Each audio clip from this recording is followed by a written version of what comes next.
listening खास बात।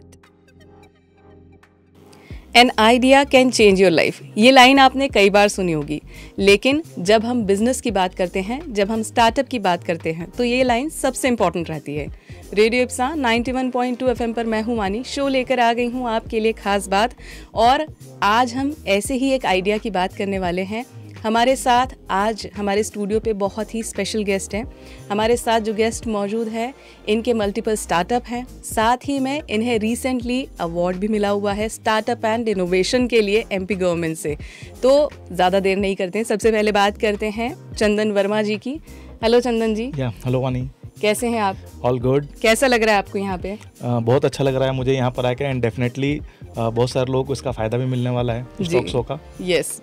तो चंदन जी, जैसा कि हमने आपकी प्रोफाइल में पढ़ा है, बहुत सारी चीज़ें हमने पढ़ी हैं, और इसमें एक यूनिक सी चीज़ जो मुझे दिखी है वो ये दिखी है कि आपने मल्टीपल स्टार्टअप में बात की है, और साथ ही में आपकी जो स्टार्टअप है वो बड़े यूनिक हैं। जैसे एक इष्टदेव आपका स्टार्टअप है, और एक और स्टार्टअप है आपका जिसका नाम लेना थोड़ा सा डिफिकल्ट है। तो basically you belong to UP, लेकिन इंदौर तक की जर्नी आपकी कैसे शुरुआत हुई और कहाँ से ये स्टार्टअप वाली जो चीज़ आपके अंदर आई? So thank you very much Wani, आपने मुझे यहाँ पे इनवाइट किया, and specially radio Ipsa team को भी बहुत बहुत धन्यवाद। सो अगर मैं बात करूँ अपने एंटरप्रेन्योर जर्नी की, तो मेरा ऐसा मानना है कि जो मेरी जो एंटरप्रेन्योर शुरुआत हुई थी वो बेसिकली हुई थी फिल्मों से। अच्छा। मतलब मैं फिल्मों से बहुत इंस्पायर्ड था, और when I was in teenage मुझे फिल्मों का बहुत शौक था। फिल्म अक्सर मैं थिएटर जाया करता था पेरेंट्स से बच के फिल्में देखने के लिए जी। मतलब ये बात होगी तकरीबन सन 2000 से पहले की, 25 साल पुरानी बातचीत होगी। और उस एरा में आपने एक चीज़ नोटिस किया होगा कि उस समय जो भी फिल्में आती थी उसमें अक्सर ऐसा होता था स्टोरी में कि या तो हीरो अमीर है, हीरोइन गरीब है, या हीरोइन अमीर है, हीरो गरीब है। बट उन सभी फिल्मों में एक चीज़ बहुत कॉमन होती थी कि जो भी अमीर होता था ना, उसका बिजनेस होता था कुछ ना कुछ। They are business tycoons. So वहीं से एक मेरे माइंड में एक इंस्पिरेशन आया कि अगर बहुत सा बड़ा पैसा कमाना है ना, तो आपको बिजनेस करना पड़ेगा। तो एंटरप्रेन्योरशिप की जो सोच है वो वहीं से मेरे मन में आई जी। और दूसरी, मैं बिलोंग करता हूँ सोनी फैमिली से। तो हमारे परिवार में भी शुरू से ही एक यही कल्चर रहा है कि जो है अगर पढ़ भी लेंगे तो बिजनेस ही करना है सभी को। इनफैक्ट जो मेरे फादर हैं, he was my first mentor, जो हमेशा मुझे इस बात के लिए प्रोत्साहित करते थे कि जीवन में कुछ भी करो, व्यापार करो जी, चाहे भले ही वो छोटा हो, बट व्यापार करो। सो एंटरप्रेन्योरशिप का जो बीज है वो तो टीन एज से ही मेरे ब्रेन में डल गया था कि जो भी करना है एंटरप्रेन्योरशिप में जाना है। इनफैक्ट मैं आम लोगों के लिए भी ये कहूँगा कि एंटरप्रेन्योरशिप का मतलब सिर्फ ऐसा नहीं होता है कि आपको बिजनेस ही करना है। एंटरप्रेन्योरशिप की शुरुआत एक्चुअली में तब होता है जब आप एक हैट पहनते हैं प्रॉब्लम सॉल्विंग का जी। जब भी आपके माइंड में कोई प्रॉब्लम आया, and when you are talking about कि हम इसको सॉल्व करना है मुझे, तो वहीं से जो है एंटरप्रेन्योरशिप, उद्यमिता जो है ना, वहीं से जन्म लेता है जी। सो ये सबसे बेसिक फंडामेंटल्स हैं, and there are many peoples जिनके पास कह सकते हैं कि ये गॉड गिफ्ट होता है कि कहीं ना कहीं जैसे प्रॉब्लम्स देखते हैं, दे आर फाइंडिंग सॉल्यूशंस। तो अगर हम अपॉर्चुनिटीज की बात करें या आइडियाज की बात करें, जैसा अभी आपने किया कि यूनिक आइडियाज हैं, तो ये सभी जो आइडियाज है ना, ये हमारे आसपास ही हैं। हमें कहीं भी बाहर जाने की जरूरत नहीं है। बिल्कुल सही है। हमारे घर में है, हमारे लोगों के सामने है, हमारे समाज में है। तो जब भी आप कोई प्रॉब्लम ढूंढे या आपको कोई प्रॉब्लम नजर आया जी, अगर प्रॉब्लम ही नजर नहीं आएगा तो आप सॉल्यूशंस कैसे बनाएंगे? और आपने वो लाइन तो सुनी होगी कि आवश्यकता ही आविष्कार की जननी है। अरे क्या बात है, आपका मतलब वो यूपी वाला एक्सेंट जो है वो मुझे बहुत अच्छा लग रहा है। डेफिनेटली। सो ये बात बिल्कुल सही है कि हमें सबसे पहले तो आवश्यकता जो है, जो प्रॉब्लम्स है, उसे ही आइडेंटिफाई करना पड़ेगा जी। जहाँ से इनोवेशंस और एंटरप्रेन्योरशिप सबकी शुरुआत तो वहीं से होनी है जी। बिल्कुल सही कहा। जब हम कोई भी आइडिया को रियलिटी में बदलना चाहते हैं, तो सबसे पहली चीज़ जो होती है उसमें बहुत सारी प्रैक्टिकल प्रॉब्लम्स होती हैं। तो आपने जब अपना स्टार्टअप स्टार्ट किया था इष्टदेव, तो इसमें आपने क्या ऐसी प्रैक्टिकल प्रॉब्लम थी जो सबसे पहले सॉल्व की थी? ग्रेट। सो सबसे पहले तो me and my wife are both are we love travelling. हमें घूमना बहुत पसंद है जी।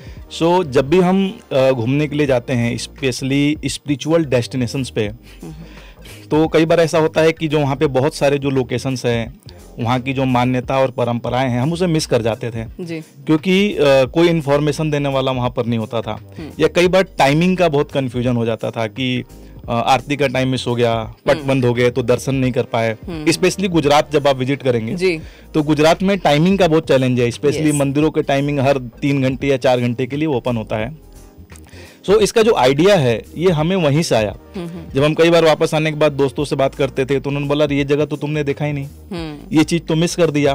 तो वी थिंक कि हमने इतना कुछ तो किया फिर भी मिस कर दिया। सो जो आइडिया की शुरुआत हुई थी इष्ट देव की, एक बहुत ही सिंपल से कॉन्सेप्ट से हुई थी कि हम चीजों को मिस ना करें, और एज वेल एज जो लोग हैं जिनको ट्रैवलिंग बहुत पसंद है, उन्हें नए जगह एक्सप्लोर करने के लिए मिलता रहे। अब चूंकि जो आपका जो क्वेश्चन है आइडिया के बारे में, तो उसके बारे में तो यही चीज मैं कहूंगा कि फोकस ऑन प्रॉब्लम्स। आपको सिर्फ प्रॉब्लम्स को आइडेंटिफाई करना है। जो आइडिया का जन्म है वो प्रॉब्लम से ही होता है जी। तो जो भी बडिंग एंटरप्रेन्योर्स है, तो आइडिया को कहीं ढूंढने जाने की जरूरत नहीं है, वो आइडिया तो हमारे आसपास में ही है, बशर्ते हमारा जो देखने का नजरिया है। सपोज हम इस एटीट्यूड को ले सकते हैं कि कोई कहेगा कि अरे ये तो प्रॉब्लम है, या फिर हम उसको ये कह सकते हैं कि अरे ये तो प्रॉब्लम है, दैट मीन्स कि हम वहां पर कुछ आइडिया ढूंढ सकते हैं। तो हमें थोड़ा सा अपना नजरिया सिर्फ बदलने की जरूरत है।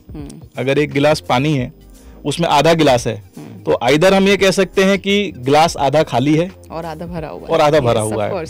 सो सबसे बड़ी चीज है कि जो हैट है प्रॉब्लम सॉल्विंग का, वो हमें लेके आना पड़ेगा, और आइडिया का जो जन्म है वो वहीं से होता है। बिल्कुल सही।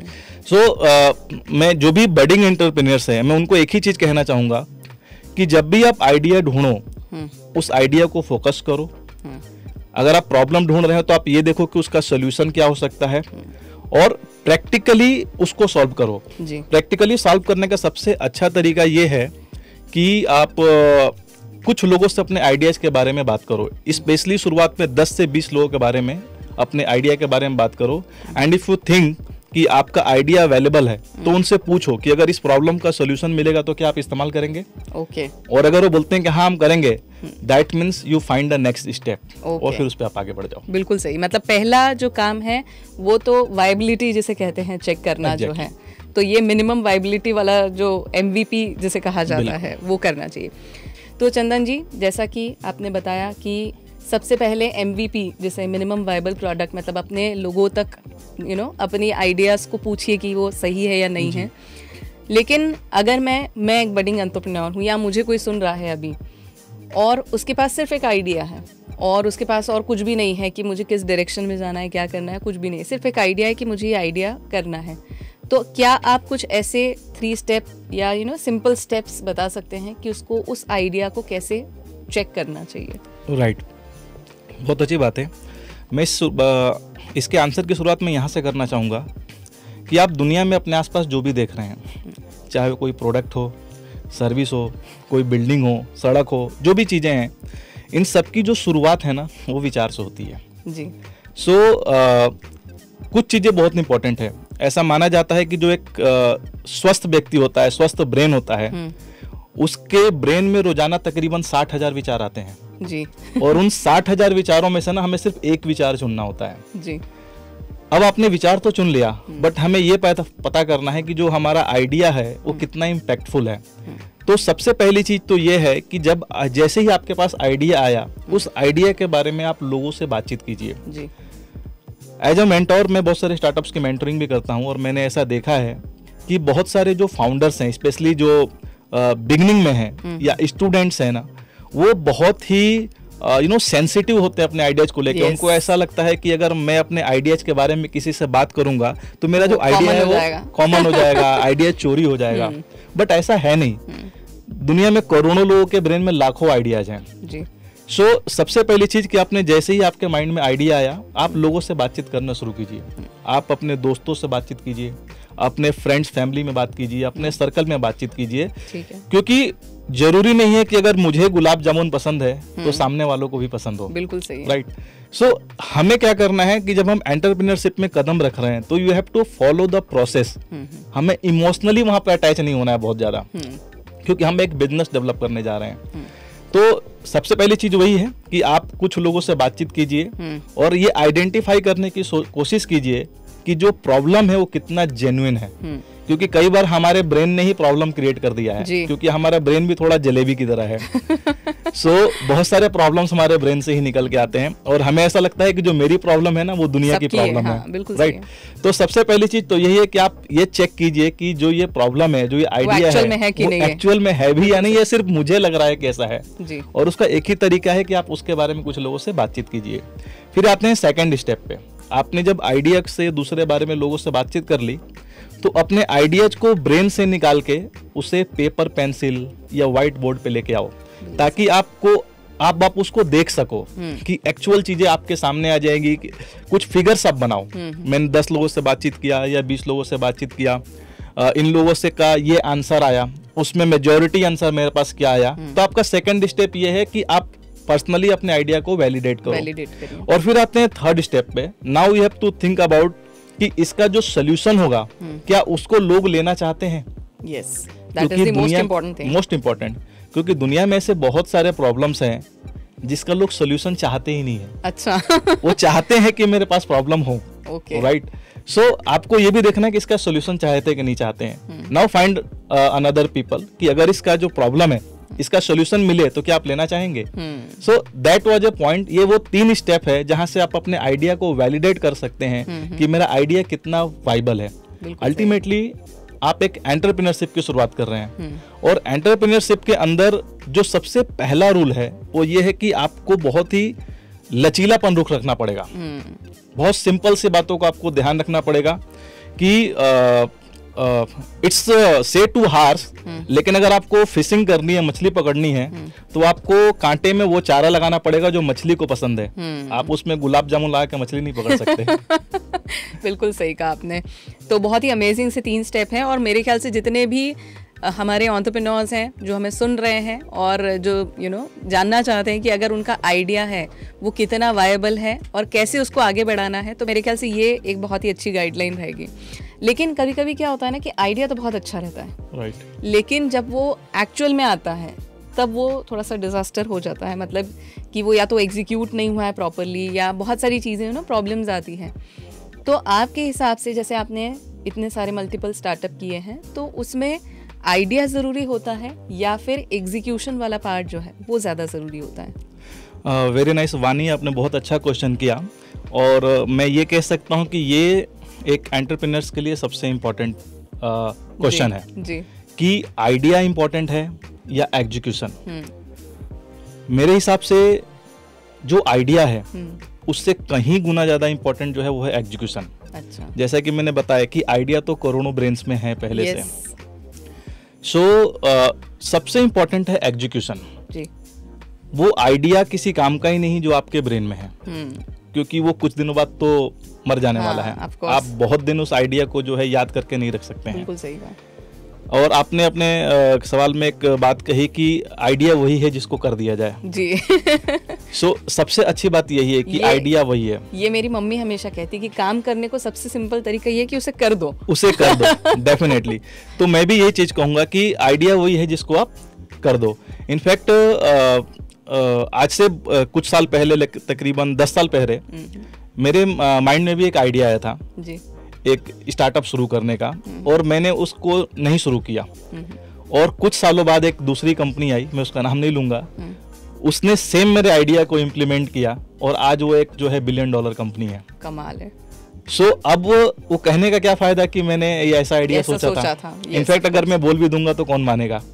सो सबसे बड़ी चीज क्या है कि आइडिया आने के बाद आपको उस पर एग्जीक्यूट करना जो है वो सबसे इंपॉर्टेंट काम होता है किसी भी आइडिया के ऊपर। अगर आपने किसी आइडिया को फाइंड कर लिया, ढूंढ लिया, सो नाउ आप उसको अपने ब्रेन से निकाल के पेपर पेंसिल पे लेके आओ, लोगों से आप उसके बारे में बातचीत करना शुरू करो और आप उसको एग्जीक्यूशन कैसे शुरू कर सकते हैं फास्ट।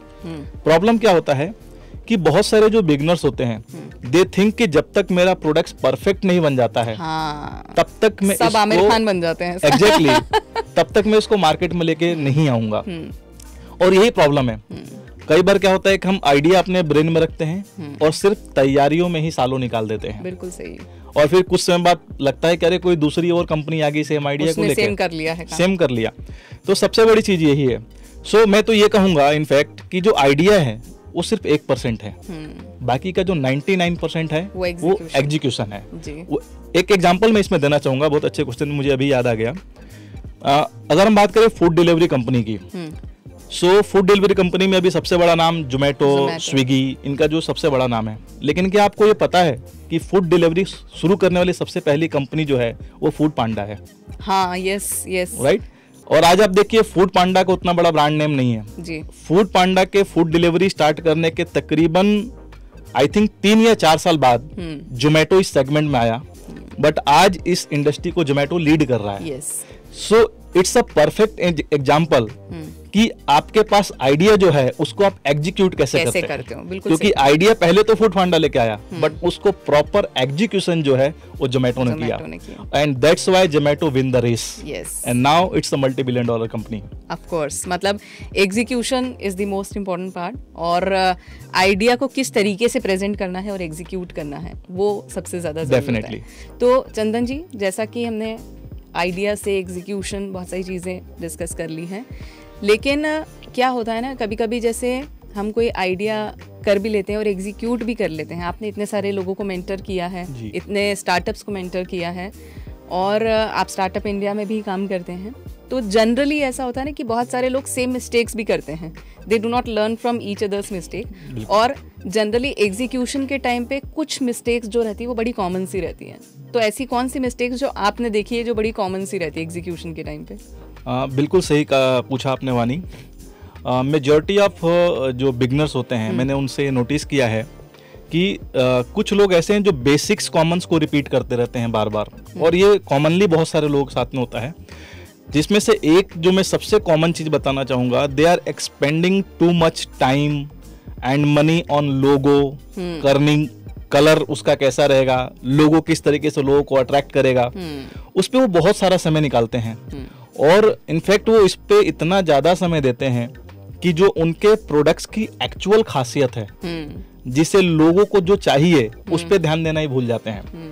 इनफैक्ट मैं कुछ ऐसे लोगों से मिला हूँ जिन्होंने कंपनी का लोगो बनाने में 10 से 20 हजार रुपए खर्च कर दिया। Oh my God. And in fact ये जो अमाउंट है, इतने में तो आप एक अपना MVP रेडी कर सकते हो। तो लोगो से लोगो जो है वो ज्यादा बेटर है, मतलब एग्जैक्टली आपको अपने लोगों पे इतना समय ध्यान देने की जरूरत नहीं है, जो एक्चुअल जो लोग हैं उन पे जो आपके यूजर्स बनने वाले हैं उन पे आप ध्यान देना शुरू कीजिए। सबसे पहली चीज तो ये है जो कॉमन मिस्टेक करते हैं। सेकेंडली, वो लोगों से फीडबैक नहीं लेते हैं। वो जिस इंडस्ट्री में काम कर रहे हैं उसकी ग्राउंड रियलिटी को नहीं समझते हैं। वो एज ए फाउंडर सबसे पहली चीज जो ये है कि आप खुद फील्ड में जाओ, आप प्रॉब्लम को आइडेंटिफाई करो खुद से। जब तक आप खुद 100% श्योर नहीं होंगे कि ये वो फाउंडर है, ये वो चैलेंज है या ये वो प्रॉब्लम है, तब तक मैं गारंटी से कह सकता हूं कि आप 100% डेडिकेशन नहीं दे सकते हैं। ओके। तीसरी चीज क्या निकल के आती है कि अगर आपने इन दोनों चीजों को कंप्लीट कर लिया, उसके बाद एग्जीक्यूशन जो है उस पे अपना मैक्सिमम आउटपुट डालिए। ऐसा ना हो कि आप कई महीने सिर्फ अपने आइडिया में ही निकाल दिया। सो अगर हम इसको समराइज करें तो फर्स्ट, आप उन अननेसेसरी जगहों पे जो है अपना समय और पैसा दोनों ही खर्च अपना करो। सेकंड, आप ऑन ग्राउंड जाके रियलिटी चेक करो कि एक्चुअल में प्रॉब्लम क्या है और है भी कि नहीं है। हाँ। और तीसरी जो सबसे मोस्ट इंपॉर्टेंट चीज है कि बस आप शुरू कर दो। डोंट वेट कि परफेक्ट समय आएगा। परफेक्ट समय नाम की चीज नहीं है। अगर हम आज यहाँ बैठे हैं इंदौर में और हमें अगर यहाँ से 5 किलोमीटर दूर या 10 किलोमीटर दूर जाना है, तो मैं कहता हूँ कि आप घर से निकलेंगे अगर नहीं तो पहुंचेंगे भी नहीं। बिल्कुल सही। आप सोचे कि जब तक सभी रेड लाइट ग्रीन नहीं होंगी तब मैं घर से नहीं निकलूंगा। बिल्कुल सही है। तो ऐसा पॉसिबल नहीं है। तो आप ये मान के चलिए कि हर्डल्स तो आएंगे, और मैं पहले भी कह चुका हूँ और फिर से कहूंगा कि जो एक एंटरप्रेन्योर्स की जर्नी होती है ना, उनका जो रोड होता है वो फूलों से बिछा हुआ तो नहीं होता है। हाँ, बिल्कुल सही कहा। उस पे कांटे मिलेंगे। जैसे आप यहाँ से जब घर से निकलेंगे डेस्टिनेशन कवर करने के लिए, तो आपको रेड लाइट मिलेगा, ट्रैफिक मिलेगा, मे भी हो सकता है गाड़ी पंचर हो जाए, तो प्रॉब्लम्स तो आएंगे। लेकिन जो एक एंटरप्रेन्योर है, जो लीडरशिप है, वो वहां पे डेवलप आती है कि हालात आपके हाथ में कभी नहीं होते। कैसे हालात आएंगे? बट हालात को आने के बाद आप उसे हैंडल कैसे करते हैं, that is important, that is very important. तो वहीं से जो है एंटरप्रेन्योरशिप की जर्नी शुरू होती है और यही एटीट्यूड आपको एंड तक लेके जाता है। बिल्कुल सही। मेरे ख्याल से ये सिर्फ एंटरप्रेन्योरशिप की जर्नी नहीं है चंदन जी, ये पूरा लाइफ की भी मेरे ख्याल से जर्नी है। एग्जैक्टली, पूरे लाइफ कि आपकी लाइफ में हर्डल्स तो रहेंगे नहीं, तो बिना हर्डल्स की क्या, बिना हर्डल्स आपको मजा भी नहीं आएगा। इनफैक्ट मैंने शुरुआत में इसलिए कहा था कि सिर्फ एंटरप्रेन्योर वही नहीं है जो बिजनेस खड़ा करता है। एंटरप्रेन्योर वो है जिस दिन वो एक हैट पहनता है प्रॉब्लम को सॉल्व करने का, चाहे वो रिश्तों में हो, परिवार में हो, समाज में हो, देश के लिए हो या फिर व्यापार के लिए हो। बिल्कुल सही कहा चंदन जी। मुझे ऐसा लग रहा है कि मैं भी एक स्टार्टअप तो शुरू कर ही दूं, मतलब डेफिनेटली। तो चंदन जी, जैसा कि अभी का जो मतलब एरा चल रहा है वो डिजिटल एरा चल रहा है जी, and everything is on reels, मतलब है ना, और डिजिटली आपको प्रेजेंट होना बहुत ज़रूरी है। अगर आप फिजिकली नहीं भी है पर डिजिटली आपको प्रेजेंट होना बहुत ज़रूरी है। तो अगर कोई बड़ी एंटरप्रेन्योर है जो अपनी कंपनी स्टार्ट कर रहा है और उसको मार्केट भी करना है, तो आज के डिजिटल एरा में आप क्या सजेस्ट करेंगे कि कैसे मार्केटिंग स्ट्रैटेजी बनाना चाहिए या कैसे शुरुआत करनी चाहिए इसकी? राइट। सो वानी, आपके क्वेश्चन में ही आपने आंसर दे दिया है जी। कि हम डिजिटल एरा में हैं। सो आईटी के इस युग में इंफॉर्मेशन टेक्नोलॉजी की बाढ़ सी है और मैं ये कहूँगा कि आज के समय में ऐसे बहुत सारे सोशल प्लेटफॉर्म्स हैं जहाँ पे आप अपने बिजनेस को फ्री ऑफ कॉस्ट प्रमोट कर सकते हैं जी। सो ये बेनिफिट्स है डिजिटल युग का। डिजिटल युग जो है ये बहुत इंपॉर्टेंट है और आप ये देखिए कि आज के समय में जो बहुत सारे एंटरप्रेन्योर जो डेवलप हुए हैं, बहुत सारे जो बिजनेस खड़े हुए हैं, वो इसी जोन में खड़े हुए हैं। इनफैक्ट हम कह सकते हैं कि ये सबसे इंपॉर्टेंट जोन है। अगर हम मार्केटिंग और ब्रांडिंग की बात करें तो ओब्वियसली जो सोशल प्लेटफॉर्म है आप वहां से शुरू कर सकते हैं और फ्री ऑफ कॉस्ट शुरू कर सकते हैं। बिल्कुल सही है। अगर हम कुछ साल पहले की बात करें, जब ये डिजिटल एरा नहीं हुआ करता था, फिजिकल होता था, प्रिंट मीडिया का जो है जमाना था, लोग मैगजीन्स पढ़ा करते थे, उसमें ब्रांडिंग काफी कॉस्टली होती थी। आप प्रिंट मीडिया में प्रिंट करवाना, न्यूज़पेपर्स में देना, मैगजीन्स में देना, इधर आपके पास डिजिटल के नाम पे सिर्फ टीवी होता था, आपको टीवी में एड शूट करना, तो बहुत कॉस्टली होता था। बट अभी आप देखेंगे सोशल प्लेटफॉर्म्स पे आज मुझे नहीं लगता है कि ऐसा कोई भी ब्रांड होगा जो डिजिटली प्रेजेंस ना हो सोशल प्लेटफॉर्म्स पे। तो सबसे आसान तरीका तो ये है कि आप विदाउट एक्सपेंडिंग अ सिंगल पाई आपको जो है अपने ब्रांड को सोशलाइज कर देना चाहिए, उसको डिजिटल प्लेटफॉर्म्स पे लेके आ जाना चाहिए। ये सबसे इंपॉर्टेंट है और ये वो सेगमेंट्स है जहाँ पे बहुत तेजी से जो है एंटरप्रेन्योर्स आगे बढ़ते हैं। एक दौर था जब ब्रांडिंग की इतनी अपॉर्चुनिटी नहीं होती, सुविधाएं नहीं थे। सो आप देखेंगे ऐसे बहुत सारी इंडस्ट्री हैं जो 50 साल से चल रहे हैं, मे बी कुछ ऐसे हैं जो 80 साल और 100 साल से चल रहे हैं, बट स्टिल वो एक $1 बिलियन की इंडस्ट्री नहीं बन पाए हैं जी। बट उसके दौर में आज के समय अगर हम देखें तो कुछ beginnings like Facebook, WhatsApp, Instagram ये शुरू हुए और कुछ ही सालों में जो है ये $multi-billion की इंडस्ट्री बन गए। सो डेफिनेटली आपको डिजिटली इन चीजों को अडॉप्ट करना पड़ेगा। जैसा कि मैंने पहले कहा, विदाउट मन में ये फियर किए कि ये आइडिया कोई चुरा ना ले। राइट। तो आप उसको अपने उस आइडिया को सोशलाइज करना है, जहां से आप लोगों से सपोर्ट भी मांग सकते हैं। In fact you can talk about your idea to arm people कि क्या ये मेरा आइडिया वैल्यूबल है, या आपने अगर ब्रांडिंग स्टार्ट भी कर दिया है तो इसमें मुझे और क्या करना चाहिए। सो इन चीजों पे आप जो है काम कर सकते हैं और यहीं से जो है आपकी ब्रांडिंग की शुरुआत हो जाती है। और फिर धीरे धीरे जब आपने थोड़ा ट्रैक्शन गेन कर लिया तो फिर आप पेड प्रमोशंस के ऊपर जाइए। तो ये सबसे इंपॉर्टेंट चीज है। हालांकि इन सभी चीजों को ध्यान में रखते हुए हमें फिजिकल ब्रांडिंग भी नहीं भूलनी चाहिए। आप छोटे छोटे फिजिकल ब्रांडिंग्स में भी इन्वेस्ट कीजिए, क्योंकि जो फिजिकल ब्रांडिंग्स होती है ना, ये लॉन्ग टर्म्स होती है। राइट। चाहे भले ही वो एक कीचेन क्यों ना हो, अगर एक व्यक्ति अपने पास 6 महीने और साल भर रखता है तो दैट मीन्स कि उसके ब्रेन में एक कहीं ना कहीं आप छाप छोड़ रहे हैं। बिल्कुल सही है। आपने देखा होगा आज के समय में टीवी पे जो बहुत सारे ऐड आते थे, उसमें से कुछ ऐड ऐसे हैं कॉमनली जो आज भी रेगुलर आते हैं, रोज आते हैं, दिन में कई बार आते हैं। क्यों आते हैं? Because recall they are hammering the brain कि मैं मार्केट में हूँ, अवेलेबल हूँ। राइट। ऐसे बहुत सारे ब्रांड्स हैं जो टीवी पे ऐड आना जब उनका बंद हो गया ना, वो मार्केट से भी गायब हो गए। राइट। सो सबसे पहली चीज तो यही है कि आप अपने ब्रांड्स को लोगों के साथ में शेयर करना शुरू कीजिए। आप अपने सर्कल में, व्हाट्सएप ग्रुप में, कैसे भी करके आप उन्हें डिजिटली लोगों तक पहुंचाइए और उसमें पैसा नहीं लगता। बिल्कुल सही कहा आपने। चंदन जी, आपने जैसे इष्टदेव की आप फाउंडर हैं, इसके अलावा भी आपने मल्टीपल स्टूडेंट को मेंटर किया है उनके स्टार्टअप के लिए। लेकिन जब हम कोई स्टार्टअप को सक्सेसफुल देखते हैं तो वो सर्टन चीज़ों पे काम करता है। तो ऐसे आपने कोई ऐसी 5 क्वालिटीज़ आप अगर हमारे बडिंग एंटरप्रेन्योर्स के साथ शेयर कर सकें कि जो एक सक्सेसफुल एंटरप्रेन्योरशिप जर्नी के लिए बहुत मस्ट होती है, वो कौन सी 5 क्वालिटीज़ हो सकती हैं? ग्रेट, ये बहुत अच्छा क्वेश्चन है। और इस सेगमेंट में मैं सबसे जो पहला क्वेश्चन जो एक हर एंटरप्रेन्योर के अंदर होना चाहिए खासियत, वो ये है कि वो एक गुड लिसनर होना चाहिए। अच्छा एक अच्छा श्रोता, ओके, जो सुन सके लोगों को। और ऐसा भी नहीं कि वो सिर्फ अच्छी अच्छी बातें सुन सके, बुरी बातें भी सुन सके जी। यू नो, आपने कबीर का दोहा सुना होगा, निंदक नियरे राखिए आंगन कोटी समाये। तो आपका जो बिजनेस है या जो आप आइडिया लेके आ रहे हैं, अगर उस आइडिया के बारे में कोई बुराई कर रहा है और आप उसे सुन नहीं पा रहे हैं, दैट मीन्स कि आप एक एंटरप्रेन्योर तो नहीं बन सकते हैं। अच्छा, बिकॉज ये वही लोग हैं जो आपके आइडियाज में या आपके बिजनेस के परफेक्शन में जो कमियां हैं ना, बेटरमेंट ला रहे हैं, वो बेटरमेंट लेके आ रहे हैं। इनफैक्ट फ्री ऑफ कॉस्ट आपको जो है दे रहे हैं। तो सबसे पहली चीज कि आपके अंदर जो है ये एटीट्यूड होना चाहिए कि मैं सुन सकूं। लर्निंग एटीट्यूड अच्छी होनी चाहिए।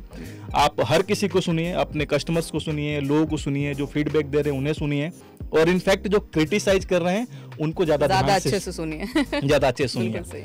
सेकंड चीज जो एक एंटरप्रेन्योर के अंदर होना चाहिए, वो होना चाहिए लचीलापन। लकीर का फकीर नहीं होना चाहिए बिल्कुल भी, कि अगर मैंने सोचा है कि आइडिया बिल्कुल परफेक्ट है तो ये परफेक्ट ही होगा, ऐसा नहीं होना चाहिए बिल्कुल भी। आपको बदलाव तो करना पड़ेगा। चीजें बदल रही हैं, टेक्नोलॉजी बदल रहा है, लोगों के सोचने का तरीका बदल रहा है। इनफैक्ट आफ्टर कोविड बहुत सारे जो एक्सपर्ट्स रहे हैं उनके जजमेंट्स फेल हो गए। जो कहते थे वो नहीं हो पाया।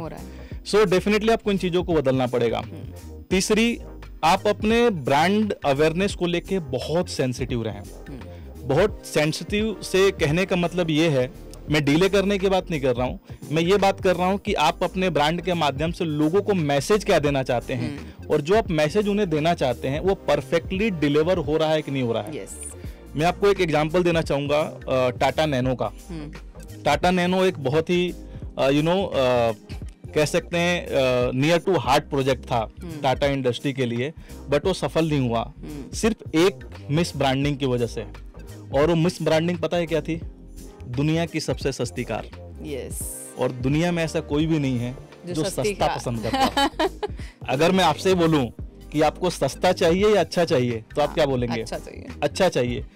अब उसका टैग ऐसा हो गया कि मुझे नैनो अगर पसंद भी है ना, तो भी मैं इसलिए नहीं खरीदूंगा कि खरीदते ही लोग क्या बोलेंगे, अरे ये तो सबसे सस्ती कार है। तो सिर्फ एक इस ब्रांड की टैग लाइन ने पूरे इंडस्ट्री को खत्म कर दिया।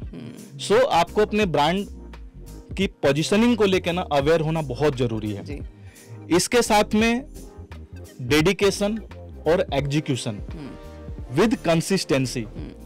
आप अगर एंटरप्रेन्योरशिप को या बिजनेस को हॉबी की तरह अगर आप डेवलप करेंगे तो आप कभी भी एक कंपनी खड़ी नहीं कर सकते, क्योंकि हॉबी में और डेडिकेशन में फर्क होता है। बहुत फर्क है। अब अगर मुझे हॉबी है पोइट्री का, तो वो रोज नहीं करता हूँ मैं। वो मैं समय मिलने पे करता हूँ।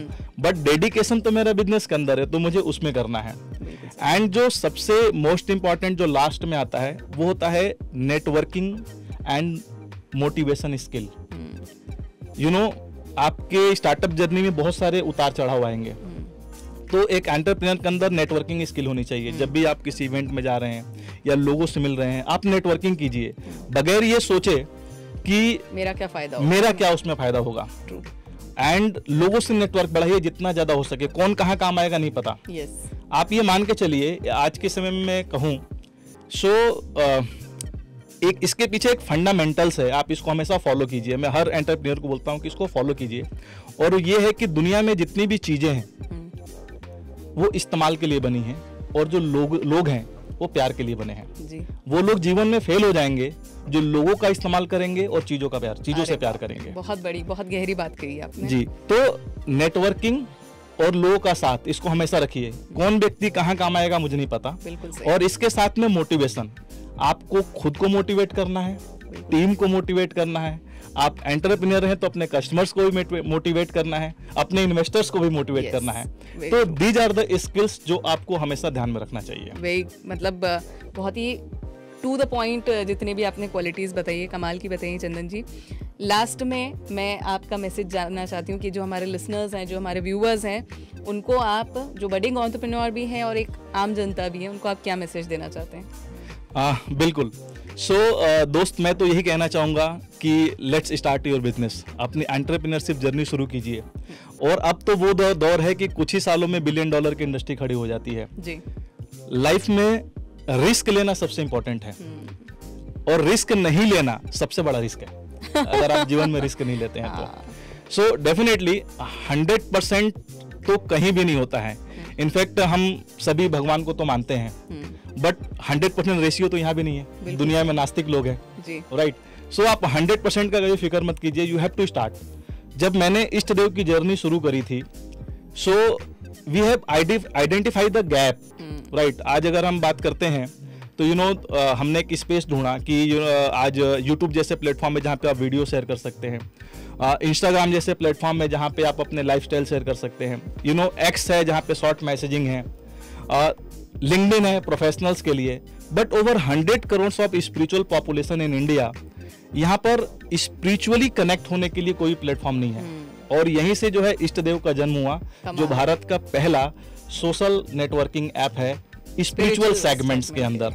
तो मैं आखिरी में सबको यही कहना चाहूंगा कि हमारे देश में बहुत अपॉर्चुनिटी है, बिल्कुल सही। और सबसे अच्छी बात तो यह है कि हमारी पॉपुलेशन 150 करोड़ तो हम खुद हैं जी। तो अगर आप कोई भी आइडिया लेके आएंगे ना, तो यहाँ पे कस्टमर्स की कमी नहीं है। बिल्कुल सही कहा। आप यहीं से बिजनेस स्टार्ट करके अमेरिका और जो दूसरे कंट्रीज है जहाँ पे सिर्फ कुछ करोड़ आबादी है, इनफैक्ट कुछ ऐसी कंट्रीज है जहाँ पे लाखों की आबादी है और वहां भी $1 बिलियन की इंडस्ट्री खड़ी हो चुकी है। तो the most important thing is that कि बहुत अपॉर्चुनिटीज है एंड लेट्स स्टार्ट, बस शुरू कर दीजिए। बिल्कुल सही कहा चंदन जी। मतलब हम तो अभी खैर एंड की तरफ जा रहे हैं, लेकिन नई शुरुआत है ये भी। बिल्कुल। तो बहुत अच्छा लगा चंदन जी आपसे बात करके, काफ़ी कुछ इन्फॉर्मेशन मिली, बहुत सारी डिटेल्स मिली, इनसाइट्स मिले। So thank you so much for sparing your time at radio Ipsa 91.2 FM।